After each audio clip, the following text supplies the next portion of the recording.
Assalamualaikum warahmatullahi wabarakatuh. Saya Yukita Haura Anissa, nomor induk mahasiswa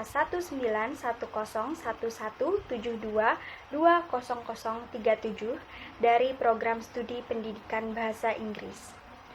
Untuk memenuhi ujian akhir semester mata kuliah Ilmu Sosial Budaya Dasar, sini saya membuat video presentasi tentang perilaku budaya masyarakat terhadap pandemi COVID-19.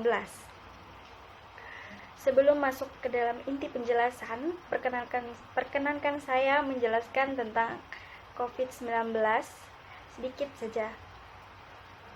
COVID-19 adalah virus yang menyerang sistem pernafasan sehingga menyebabkan terinfeksinya saluran pernapasan. Virus ini terbilang merupakan virus yang mudah untuk menyebar dan menular. Karena itu, WHO mengeluarkan aturan physical distancing dan pemerintah juga menerapkan yang namanya pembatasan sosial berskala besar. Sampai saat ini, COVID-19 bisa dibilang belum ditemukan obat dan vaksinnya. Sehingga untuk pemulihannya sendiri, obat-obat yang digunakan itu tergolong terbatas dan lebih bergantung kepada imunitas penderitanya. Nah, kemudian terkait dengan perilaku budaya masyarakat terhadap pandemi COVID-19 ini, seperti yang kita ketahui bersama, budaya merupakan suatu cara hidup yang berkembang dan dimiliki bersama oleh sebuah kelompok orang dan diwariskan dari generasi ke generasi. Budaya sendiri memiliki 7 unsur. Seperti bagian yang sudah saya buat ini. Jadi ada 7 unsur dalam budaya. Berikut ada teknologi, mata pencaharian, kemasyarakatan, organisasi sosial, pengetahuan, kesenian, bahasa, dan sistem religi. Nah, budaya masyarakat terhadap pandemi COVID-19 ini juga dan unsur yang paling berdampak terhadap COVID-19 ini bisa saya katakan adalah pertama, sistem teknologi, sistem mata pencaharian, kemasyarakatan atau organisasi sosial, dan sistem religi. Sementara itu, sistem bahasa, kesenian, dan sistem pengetahuan sendiri juga turut berdampak kepada keseharian masyarakat, namun tidak berdampak secara langsung dan secara masif di dalam kehidupan masyarakat dalam sehari-harinya. Baiklah, saya akan menjelaskan apa saja dampak COVID-19 terhadap perilaku budaya masyarakat dan sehari-hari sesuai dengan unsur-unsur tadi. Pertama, dalam unsur teknologi, banyak perubahan yang terjadi karena COVID-19, utamanya dalam sistem teknologi. Nah, dengan adanya peraturan PSBB atau pembatasan sosial berskala besar, otomatis segala kegiatan yang tadinya bisa dilakukan dengan tatap muka, otomatis dipindahkan ke dalam jaringan sebagian besar. Dan ini menuntut contohnya saja seperti kebijakan work from home atau lecture from home atau study from home, yang mana kegiatan bekerja, kegiatan kuliah, sekolah, semuanya dipindahkan ke dalam jaringan. Hal ini tentu tidak memungkinkan jika tidak ada teknologi. Kemudian orang-orang yang tadinya, misalnya orang yang sudah berumur yang tadinya belum melek teknologi, otomatis mereka dituntut untuk mengerti teknologi sehingga mereka akhirnya belajar teknologi. Kemudian ada pula muncul teknologi-teknologi baru seperti aplikasi baru untuk memantau perkembangan COVID-19. Lalu misalnya ada pula aplikasi-aplikasi yang tadinya jarang digunakan sekarang menjadi lebih intensitas penggunaannya meningkat karena adanya PSBB ini, adanya work from home ini. Contohnya saja seperti Zoom, Google Meet gitu. Nah, jadi COVID-19 ini berdampak pada budaya masyarakat dalam menggunakan teknologi. Seperti yang sudah saya bilang tadi. Jadi, dengan adanya COVID-19 ini masyarakat menggunakan teknologi, utamanya teknologi informasi dan komunikasi, penggunaannya menjadi lebih meningkat di kalangan masyarakat. Kemudian berpindah kepada unsur mata pencaharian. Seperti yang sudah saya singgung di awal tadi, sekarang ada yang namanya kebijakan work from home. Walaupun tidak semua pekerja melakukannya atau semua perusahaan menerapkannya, pada umumnya yang menerapkan work from home ini adalah mereka yang merupakan pegawai negeri sipil atau mereka yang bekerja di instansi pemerintahan seperti itu. Sementara itu masih banyak perusahaan swasta yang belum menerapkan work from home karena dinilai tidak efektif dan perusahaan akan mengalami kerugian karena akibat work from home ini. Karena tentu saja kebijakan work from home ini akan menurunkan produktivitas pegawai, karena seperti yang kita tahu mungkin di rumah banyak yang harus dikerjakan seperti itu.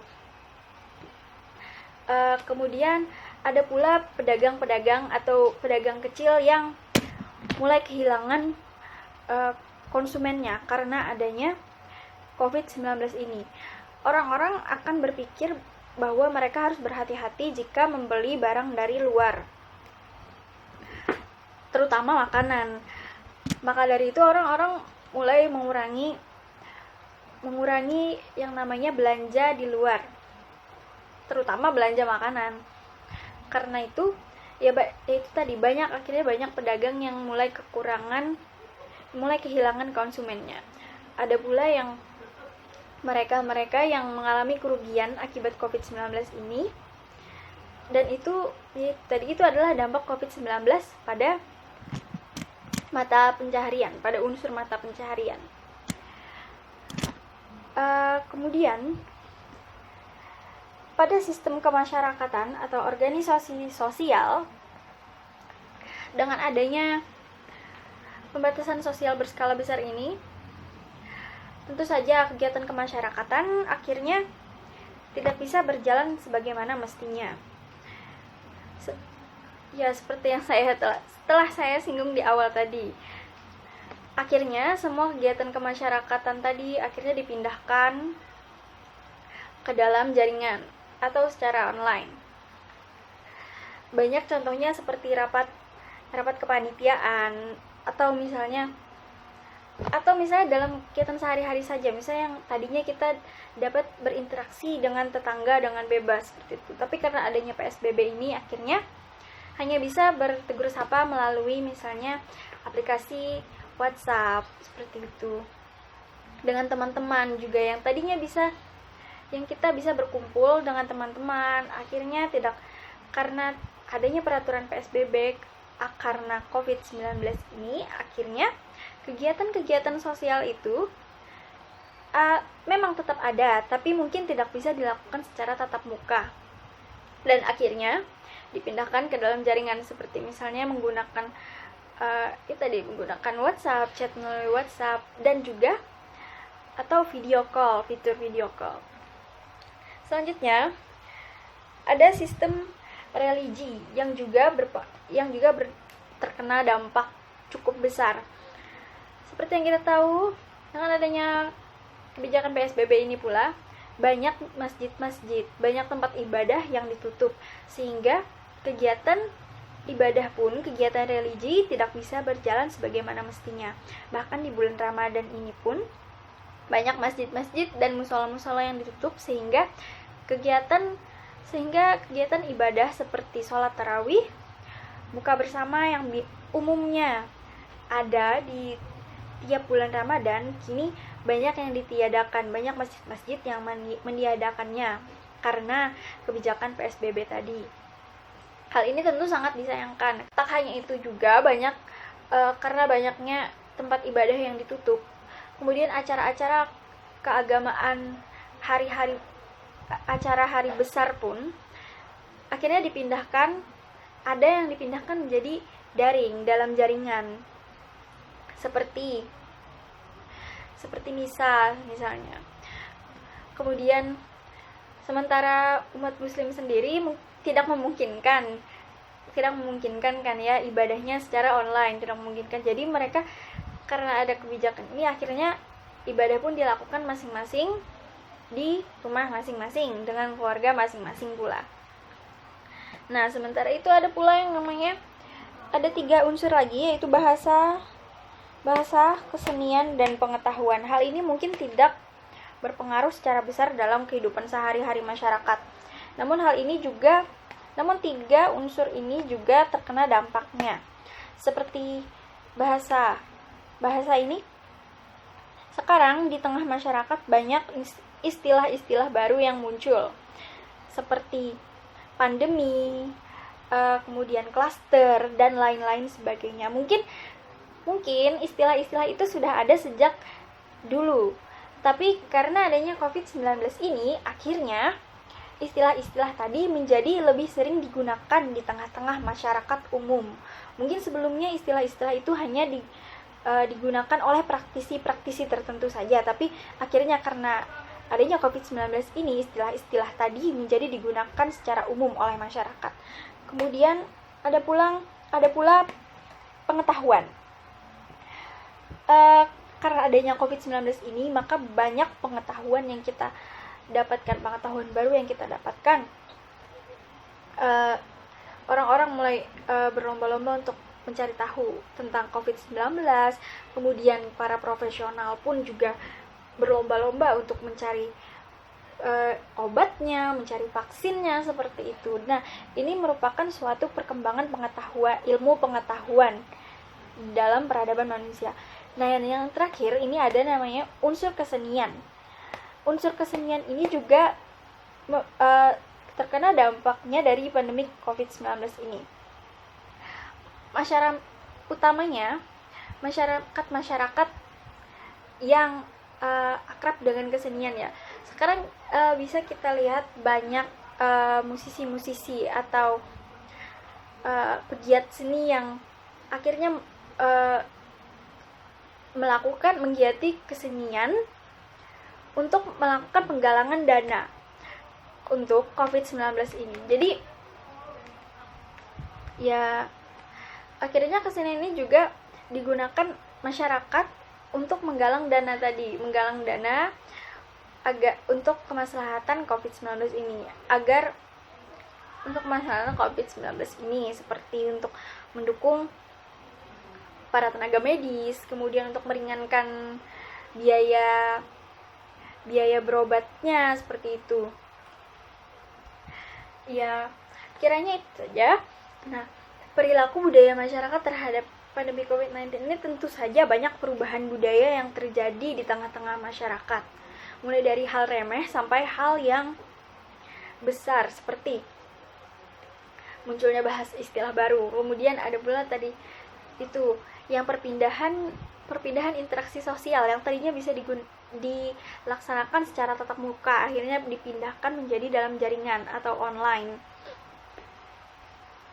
Hal ini tentu saja COVID-19 tentu saja amat disayangkan, karena bagaimanapun juga akhirnya banyak momen-momen penting dalam hidup kita